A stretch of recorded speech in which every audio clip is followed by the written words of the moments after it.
Isang magandang araw po sa inyong lahat, mga minamahal kong mga kapatid sa Panginoon. Ito po ang inyong lingkod, si Pastor Ruel Camia po mula po dito sa Winnipeg, Manitoba, Canada, para po sa ating pag-aaral ng salita ng Diyos ngayon pong umaga. Welcome po sa Tinig ng Pag-asa. Araw po ng Wednesday ngayon at ipagpapatuloy po natin ang ating pag-aaral sa Aklat ng Mga Gawa. Nasa chapter 15 verses 36 hanggang 41. Nasa dulong verses na po tayo ng Acts chapter 15 at pinamagatan ko po ang ating pag-aaral ngayon na When Brothers Disagree. At iyan po ang ating pag-aaralan ngayong umaga. Samahan po ninyo ako at atin pong basahin ang mga talata sa Aklat ng Mga Gawa, chapter 15, 36 hanggang 41. Sometime later, Paul said to Barnabas, "Let us go back and visit the believers in all the towns where we preach the word of the Lord and see how they are doing." Barnabas wanted to take John, also called Mark, with them. But Paul did not think it wise to take him, because he had deserted them in Pamphylia and had not continued with them in the work. They had such a sharp disagreement that they parted company. Barnabas took Mark and sailed for Cyprus, but Paul chose Silas and left, commended by the believers to the grace of the Lord. He went through Syria and Cilicia, strengthening the churches. Pagpalain nawa ng Panginoong Diyos ang pagkabasa at pagkadinig ng kanyang mga banal na salita, na sa umagang ito ay ating pagbubulay-bulayan. Mga minamahal na mga kapatid, ang verses 36 hanggang 41 ng chapter 15 of the book of Acts ay may temang ganito. God can use even disagreements among His servants to advance His sovereign purposes. Minsan ito po ang mahirap unawain ng maraming mga mananampalataya, na ang Diyos ay kumikilos maging sa mga bagay na hindi natin naiintindihan. Kahit doon sa mga seemingly unfavorable circumstances ng buhay, like disagreement. Kagaya ng mga pagtatalo-talo. Mga kapatid, hindi po magandang magtalo-talo. Don't misquote me or don't misinterpret me. Hindi po maganda ang nag-aaway, hindi po maganda ang nagtatalo-talo. Subalit alam niyo po ba, minsan ang Diyos din ang gumagawa ng paraan para matupad ang kanyang layunin ay kailangan tayong pag-iwahiwalayin. Alam niyo po mga kapatid, ang utos ng Diyos sa Acts chapter 1 verse 8 ay gawing mga saksi ang mga alagad. Ang sabi ng Diyos sa Acts 1:8, "I chose you and you will be my witnesses to Jerusalem, to Judea, to Samaria, and to the uttermost part of the earth." Pero para matupad yon, alam niyo po ang nangyari, pinahintulutan ng Diyos ang persecution, pinayagan ng Diyos ang mga pagdurusa sa buhay ng mga alagad, even the death of Stephen. Ang kamatayan ni Esteban, sino may gusto nun? Sino may gusto na malagasan kayo ng mga lingkod? Sino ang gusto na kabilang sa inyong community ay mamatay? Di ba? Walang may gusto nun. Pero alam nyo, the death of Stephen able to, to fulfill the mandate of the Lord na sila'y mangalat, na sila'y mapunta sa mga lugar na ayaw nilang puntahan, katulad ng mga Gentiles at ng mga Samaritans. Paano matutupad yung mandate ng Acts 1:8 kung hindi mangyayari ang mga bagay na yon? Kaya, if we are going to look at the narratives of the Scripture, the stories of the Scripture, the written words of the Scripture, marirealize natin na talagang may makapangyarihang Diyos na nagpapahintulot maging ng mga unfavorable circumstances ng buhay para matupad ang kanyang layunin. Sinasabi mo ba, Pastor Ruel, na minsan yung pag-aaway sa loob ng simbahan ay gawa pa rin ng Diyos? I don't want to look at it that way. Pero minsan yung mga kahinaan natin, yung mga temperaments natin, yung mga disagreements natin na nangyayari sa loob ng simbahan, pinahihintulutan ng Diyos. Dahil sa bagay na yon, tutupad pa rin ito sa kanyang mga misyon at layunin. And to give you one example, and a very clear example of that, ay ang ating kasaysayan ngayon. Alam nyo mga kapatid, conflict is an inevitable part of life. Pag wala ka nakaaway, isa lang ibig sabihin, ikaw ay patay na. Kasi sa mundong ito, we will experience disagreement. Kayo nga ng nanay mo at ikaw, imposibleng hindi kayo nagkaroon ng disagreement. Kayo ng magkapatid mo, kung may kapatid ka, ikaw at ang asawa mo, ikaw at ang anak mo, ikaw at ang matalik mong kaibigan, ikaw at ang coworker mo. Imposible sa mundong ito na wala tayong maging disagreement. It is part of life. Why? Ginawa tayo ng Diyos na magkakaiba eh. In fact, ang unang tao nga nagsisihan because of sin. Si Adan at si Eva. Sabi ng Diyos, it is not good for a man to be alone, so I'm going to give him a helper. Binigay yung babae. Tuwan-tuwa si Adan nung binigyan siya ng babae. Pero nung nagkasala na, nung nahulog na sa kasalanan, ang sabi ng Diyos, ang sabi ni Adan sa Diyos ikaw kasi binigyan mo ako ng babaeng ito Ang babaeng iyong ibinigay sa akin, ang siyang nagpilit sa akin na kainin ang iyong ipinagbabawal na bunga. So, agreement and disagreement are inevitable part of life. Conflict is an inevitable part of life. Even among believers. Kahit na nga po sa isang iglesia na ang layunin naman ay mag-ibigan, magmahalan, magmalasakitan, magtulungan, maging matibay sa paglilingkod, pero within the circle of the believers, the life of the church, inevitable ang conflict. Sometimes it arises not because of sin. Minsan hindi naman kasalanan ang dahilan ng disagreement. But sometimes it happens because of differing convictions and callings. Marahil bunga ng magkakaibang conviction ng pananaw. Maaaring hindi naman mali, parehong tama. Pero kahit parehong tama, kapag hindi parehas ang pananaw, pwedeng maging cause ng conflict. At dito sa Acts chapter 15, 36 to 41, we witness a painful moment in the early church. A disagreement between faithful servants of God. Parehong tapat na lingkod. At ito'y sa pagitan ni Pablo at ni Bernabe. Yet even here, God's providence and God's purposes are at work. Pag-aralan po natin ito mga kapatid, may mapupulot po tayong magandang bagay sa ating aralin ngayong umaga.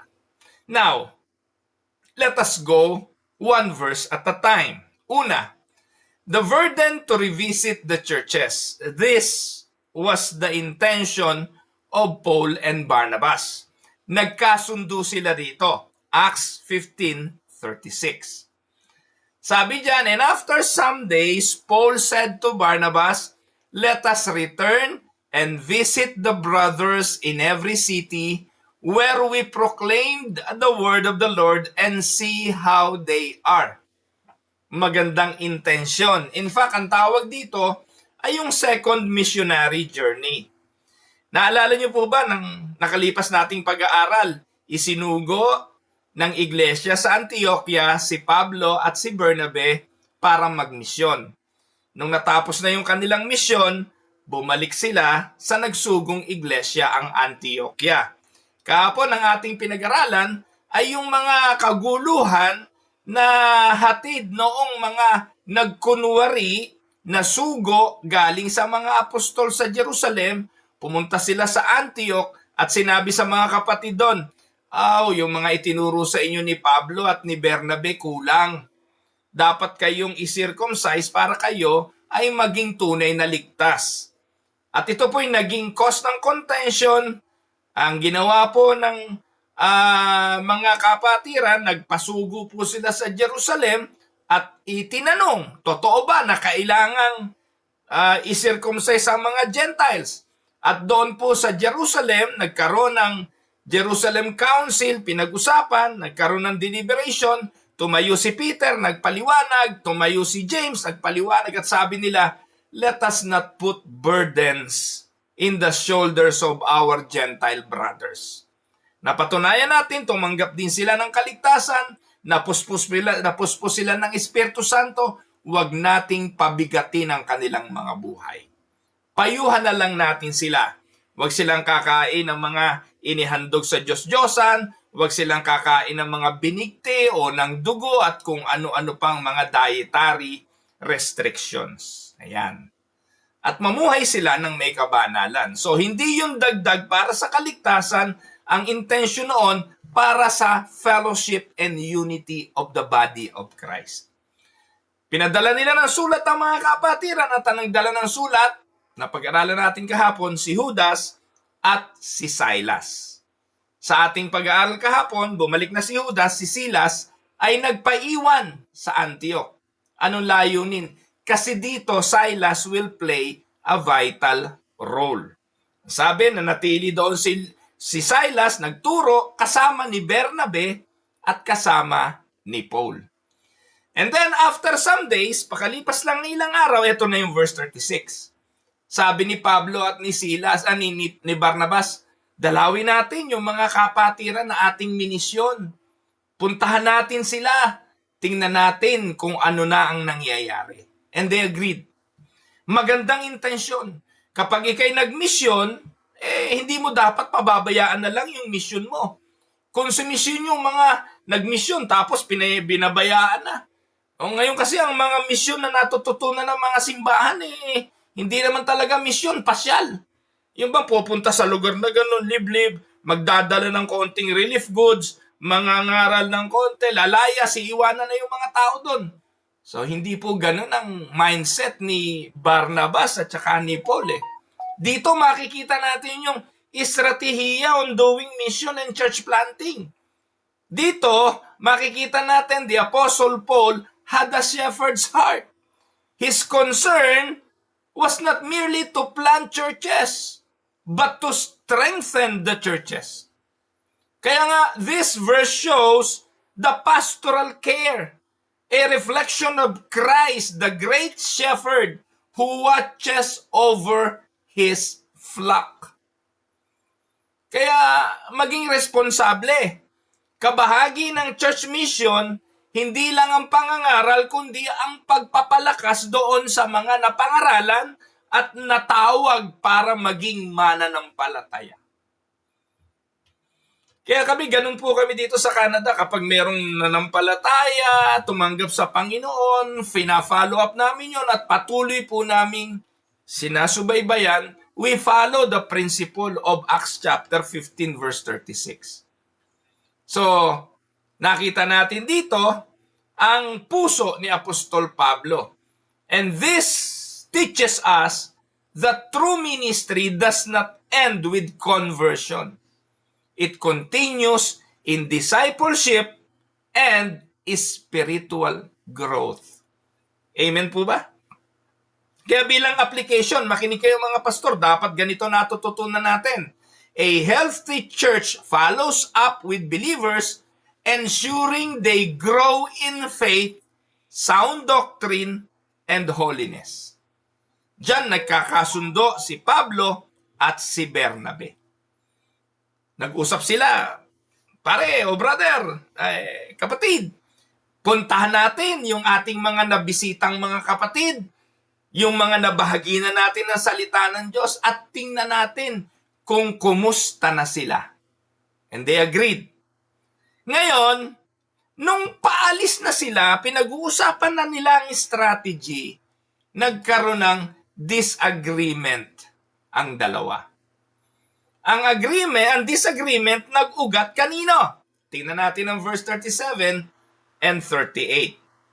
Now Barnabas wanted to take with them John called Mark, but Paul thought best not to take with them one who had withdrawn from them in Pamphylia and had not gone with them to the work. Ayan. Naalala niyo po ba yung first missionary journey? Yung unang paglalakbay nila, kung kayo po'y taga-subaybay, nung sila po'y unang pumunta doon sa dadalawin nilang mga kapatiran, 3 sila. Sino yun? Si Pablo, si Bernabe, at si John Mark, si Juan Marcos. Pero naalala natin, di po ba? Noong naglalakbay na sila, may mga hirap na silang dinadaanan ang ginawa nitong si John Mark, bumalik ng Jerusalem. He decided to leave Paul and Barnabas. Kaya ang tingin ko rito, si Pablo ay meron na siyang hesitancy na kapag ang isang tao walang commitment, huwag na nating pag-ukulan ng pansing isama pa. Nasubok na natin ang commitment niyan eh. Kaya para sa akin, ayoko na siyang isama. Pero si Barnabas wanted to take with them John Mark. Si Pablo sabi niya, iniwan na tayo niyang minsan eh. And it caused what? It caused disagreement between the two. Here, we see 2 godly men. Parehong maka-Diyos. Nagkakasundo kung anong gusto nilang gawin. Nagkakasundo kung anong gagawing pagmimisyon. Ang hindi nila pinagkasundoan dito, yung estratehiya papaano nila ito gagawin. Sounds familiar sa mga desisyon ng simbahan madalas, hindi po ba? Sounds familiar minsan sa mga pagpapasya natin sa buhay, maging sa sambahayan. Sounds familiar sa mga nagiging disagreement natin ng ating kaibigan, ng ating mahal sa buhay, ng ating mga anak. Minsan, pareho namang tama ang gusto natin. Nagkakaintindihan tayo sa mga gusto nating mangyari, pero kung papaano natin gagawin, doon tayo minsan nagkakaroon ng problema. Minsan, I would like to cite one example sa church. Pangarap ng simbahan, magkaroon ng building. Pangarap ng simbahan, magkaroon ng sariling property. Sino bang ayaw nun? Lahat tayo, gusto natin yon. Gusto yun ng pastor, gusto yun ng mga miyembro, gusto yun ng mga leaders ng church. Pero kung paano yun gagawin, doon tayo nag-aaway-away. Minsan, nasasabihin ng council, ay, wag na tayong gumasta. Ipunin natin ng pera para meron tayong pambili agad ng building. Sabi nung pastor, paano tayo magkakapera kung wala naman tayong ginagawang pag-e-evangelize, wala tayong ginagastahan para sa pagmimisyon, wala tayong ginagamit na pera para sa mga activities ng paglago ng mga miyembro. Ipon tayo ng ipon, sinasakripisyo natin ang gawain. At dahil po, pareho namang maganda intensyon, pareho namang walang personal na interes para sa kapakanan ng simbahan, pero nag-away yung dalawang grupo, dalawang pananaw, dahil sa mga kagustuhan nilang magkaiba. Paano i-implement ang isang bagay na pareho nilang gustong mangyari? Naintindihan niyo po ba ako? Minsan, nag-a-agree tayo sa gusto nating mangyari.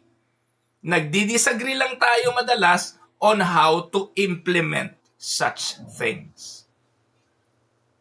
Sino ba ang gustong huwag pag-arali ng mga anak? We all want, as parents, to let our children go to school and finish their studies.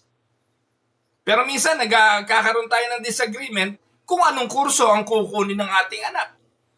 O anak, pag-aaralin kita, gusto mo bang mag-aral? Opo tatay, gusto ko pong mag-aral. And you both agree na matuwid ang magpaaral at mag-aral. Pero nung sinabi na nung anak tay, gusto kong kurso ay engineering. Hindi, gusto ko nursing ang kunin mo. Nag-away. They both want the student and the parents to go to school. Or rather, the parents wants the student to go to school. Pero pag hindi yung kanyang gustong kurso, dun ngayon nagkakaroon ng disagreement.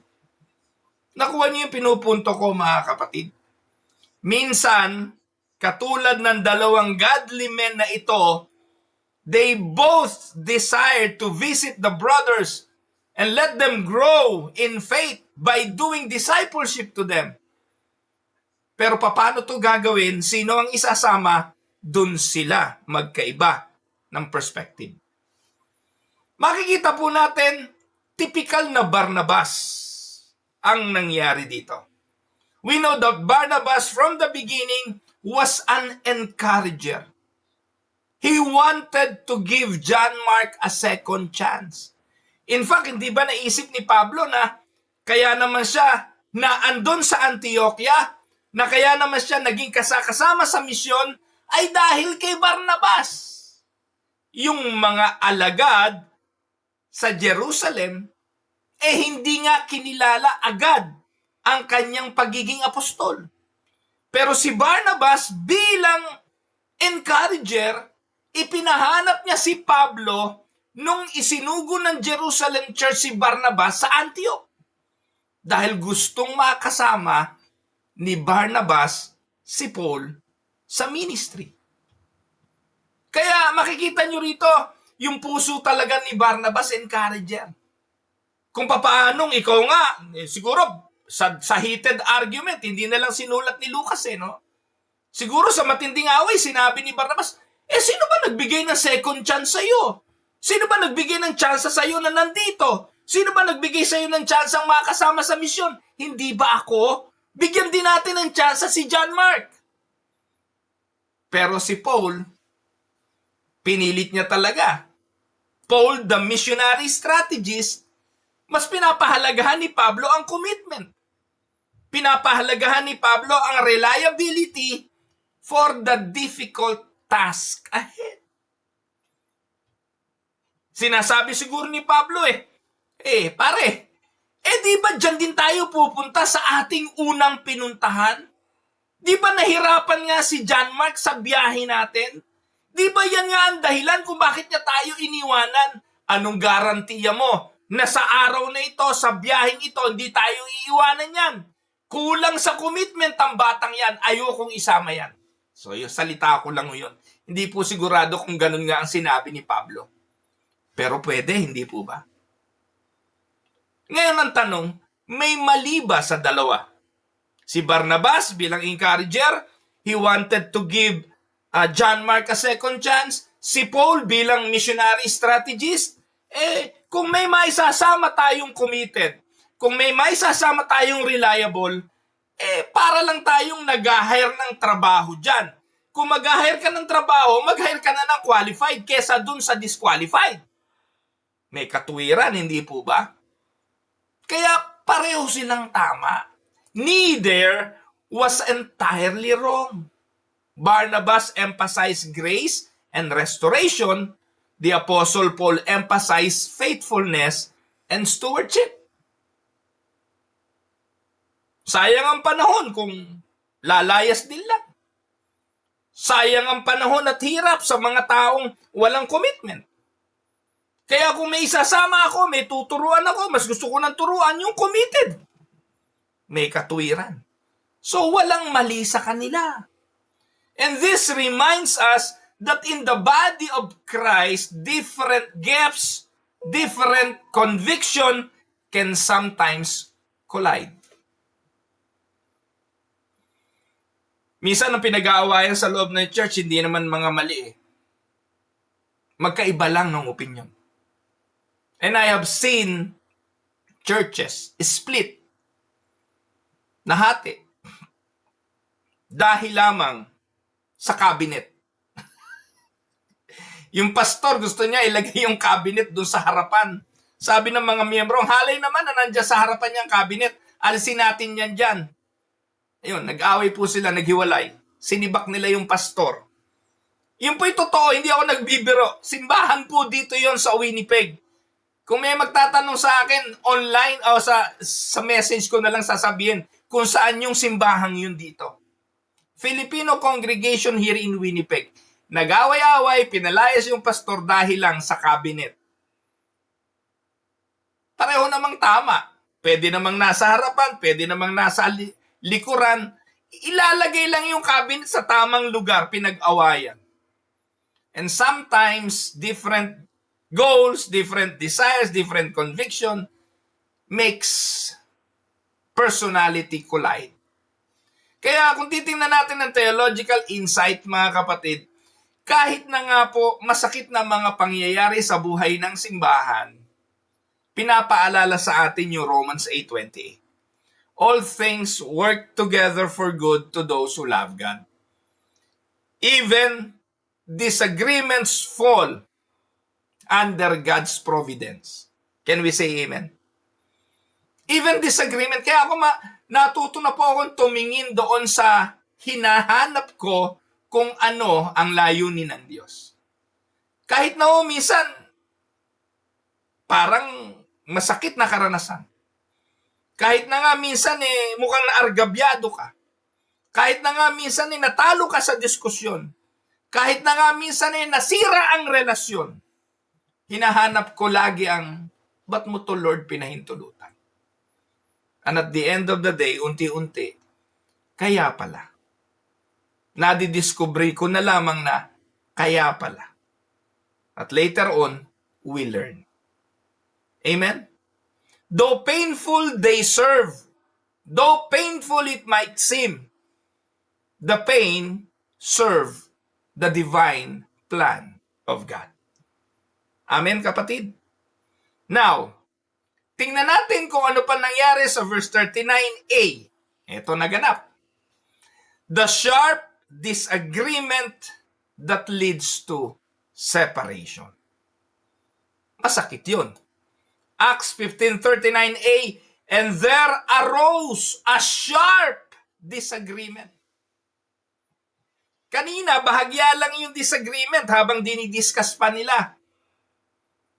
Wala pang masasakit na mga salitaan, wala pang mga paliwanagan na marahil nakainsulto. At this point, lumalim na ang hindi pagkakasundo. At naging daan ito upang sila'y maghiwalay. Lalakad ako, hindi ko sasama yan si John Mark. Ang sabi ni Pablo. Ang sabi naman ni Barnabas, lalakad ako, isasama ko si John Mark. Alam niyo po mga kapatid, yung word na sharp disagreement sa Greek ay parosismos, na ang ibig sabihin nito, strong emotional clash. It was not just a minor debate. It was not just a minor disagreement. Yung parosismos nagsasuggest ng masakitang salita. Emotional clash. And it caused Paul and Barnabas separating with each other. Paul and Barnabas parted ways after years of fruitful ministry. Magkasama sila sa Antioquia, tinulungan nila, nanatili sila, dinisciple nila ang mga kapatiran doon, pero dahil kay John Mark, they separated. Naghiwalay sila. Mga kapatid, sa mata ng tao, to human eyes, it looked like failure. Sa mata ng tao, mukhang ito ay kapalpakan ng mga supposedly matured believer. Tama po ba? Kung titingnan to ng iba, ano ba naman itong mga to? Kala ko ba mga matured na kayo? Pero yan, simple-simple, pinagawayan nyo. Kung titingnan nga natin mga kapatid, di ba dapat hindi na ito isinama ni Lucas sa narrative? Di ba dapat nilampasan na lang ni Luke ang nangyaring ito sa pagitan ni Pablo at saka ni Bernabe at hindi na isinulat para makita pa natin? Pagtakpan na lang, wag nang ipahayaw, wag nang isulat na may mga ganitong attitude ang mga alagad at ang mga lingkod ng Diyos. Pero hindi ito itinago ng Biblia. Maging si Lucas na writer ng Book of Acts, detalyadong isinulat na the Apostle Paul and Barnabas had a sharp disagreement, parosismos, a strong emotional clash that leads them to separate ways. Pero sa lahat ng ito, mga kapatid, God was working behind the scene. Amen? Like a seed that must break open to sprout, sometimes God allows relationship to break so new ministries can grow. Amen, mga kapatid. Naalala ko yung sa Imo, sa Anabu. May simbahan pong dalawa dun eh. Yung Unida sa loob at UCCP sa labas. Alam niyo po ba na isang simbahan lang yan dati? Yung UCCP dun sa labas, mga Unida rin yun dun sa loob. Nag-away. Ang pinagawa yan, ang balita, puno lang daw ng kaimito. Kakatawa, di po ba? Hindi ko po alam kung totoo yun. Wala pa naman siguro kami ng mga panahon na yun eh. Baka, kung buhay na ako nun, baka bata pa, pero tingin ko, wala pa. Dahil lang sa punong kaimito nag-away, pero pinahintulutan ng Diyos dahil sa kaimito, nagkaroon ng ministry dun sa labas, sa kanto ng Anabu, ng Doyet, at dun sa likod, na nandun ang Unida.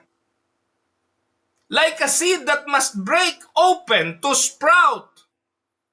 Sometimes God allows relationships to break so new ministries can grow.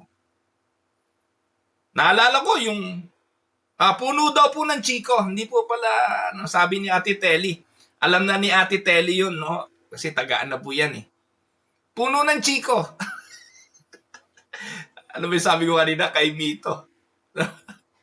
So, yun po ang kwento-kwento. Dito po sa Winnipeg, yung pong Winnipeg Unida, galing din naman po ang mga members dito. Saan? Sa isang church dito.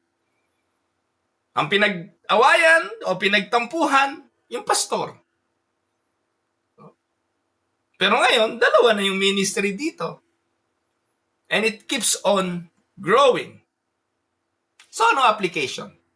Application ito, even when relationships strain or break, God's purpose never fails.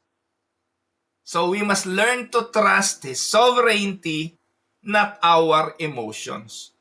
Kasi kalaunan yung emotions, maghihilom. Ngayon, pag nagkikita daw yung mga taga-Anabu, UCCP at Anabu Unida, bumuo pa nga yun ng mission ngayon eh. Ano ba yung tawag nila doon? Yung tanglaw ng pag-ibig ba yun? International mission. They are doing missions now. Both of them. Di po ba mga kapatid? Sasabihin ba natin na hindi ginamit ng Diyos ang puno ng chiko? Ganun din po dito. Makikita natin ang kahinaan ng human emotion, pero even those things sometimes are allowed by God in order for the ministry to flourish. Amen? Now, let us see God's sovereign outcome. Verse 39b to 41. Barnabas took Mark with him and sailed away to Cyprus. But Paul chose Silas and departed, having been commended by the brothers to the grace of the Lord. Notice the outcome. Two ministries or two missionary teams now go out instead of one. Dito mahalaga yung verse 34 na ating pinag-aralan sa Acts chapter 15. Yung nawawalang verse na tinatalakay ko kahapon sa ibang mga sali ng scripture. Yung verse 34 kung saan sinabi doon, and Silas stayed in Antioch. Meron siyang gaganaping tungkulin. Hindi siya bumalik kasama ni Judas sa Jerusalem. Nagpaiwan siya sa Antioch, sumama siya kay Paul at kay Barnabas doon dahil kailangan palang maging katuwang si Silas sa missionary journey. Dahil kung hindi, yung pagtatalong ito ni Pablo at ni Bernabe, kawawa si Pablo, wala siya makakasama. Hindi naman papayag yan, hindi siya bibiyahe. Pero ang maganda ho rito mga kapatid, having been commended by the brothers, ibig sabihin pinayagan ng mga council, ng mga kapatiran, itong dalawang missionary journey na ito. Barnabas took Mark, and Paul chose Silas to be with him. Ano nangyari niyan? The gospel reaches more places. Amen? Ngayon ang tanong, ano nangyari kay John Mark? Iniwanan ba niya si Bernabe? Nagkamali ba si Bernabe? Naging pasaway ba si John Mark katulad ng inaasahan ni Pablo? Tingnan natin po kung ano ngayon ang pahayag ni Pablo sa isa sa kanyang sulat kay Timoteo. Sa 2 Timothy chapter 4 verse 11, we see that Mark is later restored. Sa sulat ni Pablo kay Timoteo, ano sabi niya? Only Luke is with me. Huling sulat na to, ibig sabihin po nito, nasa dulong bahagi na si Pablo ng kanyang buhay dyan . Sinulatan na niya si Timoteo . At ang sabi niya kay Timoteo, only Luke is with me. Get Mark, John Mark, and bring him with you. Because he is helpful to me in my ministry.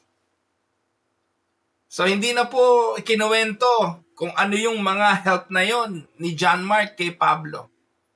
But we can see na later on, naging magpartner din si Pablo at si John Mark sa ministeryo.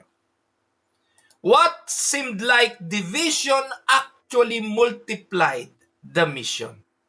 God turned human conflict into kingdom expansion. Can we say amen? So God's providence is not hindered by human weakness. Even through disagreements, God's eternal decree stands. Ano sabi ng Ephesians 1:11? He works all things according to the counsel of His will. Huwag niyong kakalimutan yun. Ephesians 1:11. Di ko lang po naisulat, naalala ko lang. God works all things according to the counsel of His will. Amen? Now, let us look at the lessons for the church today. Una, ministry requires discernment and grace. Like Paul and Barnabas, we must balance truth with love and conviction with compassion. Balansehin natin. Di naman po pwedeng walang katotohanan. Di naman pwedeng puro pag-ibig. Hindi naman pwedeng puro pagpapatawad. Kailangan din ng conviction and compassion. Di naman pwedeng puro disiplina na lang. Puro hiwalay na lang. Matuto tayong bumalanse. Kailangan natin ng discernment at ng biyaya. Amen? Dito po sa Canada, kapag may kinuha kaming pastor sa Pilipinas, as much as we want and we can, pinoprotection na namin, dinadala namin dito ang pamilya, ginagawa namin ng lahat ng paraan para maging maayos, we desire them to become permanent resident. That is our goal. Kaya hindi po kami rito, konting pagkakamali lang, sisipakin na, hindi. Up to the last minute, hanggat may kaanib nga yung church, gagawin namin proteksyonan. Pero kung wala ng miyembro, at yung pastor ay nagmamatigas pa, at patuloy na naniniwala na yung ginagawa niya ay tama, naubos yung miyembro, ibang usapan na yun. There must be an accountability and we need to protect the church sa pagwawalang bahala ng pastor at sa kawalan ng responsibilidad. Nakakalungkot, minsan yung mga pastor na ganun, sila pa yung mapagmataas at mapagmalaki. Naubos na nga't lahat yung miyembro, sasabihin tama yung ginagawa niya at di siya nagkakamali. Kung tama mga kapatid, hindi ako naniniwalang mauubos ang miyembro. Number 2, disagreements don't mean defeat. God's work continues even when His work disagree, or rather workers disagree.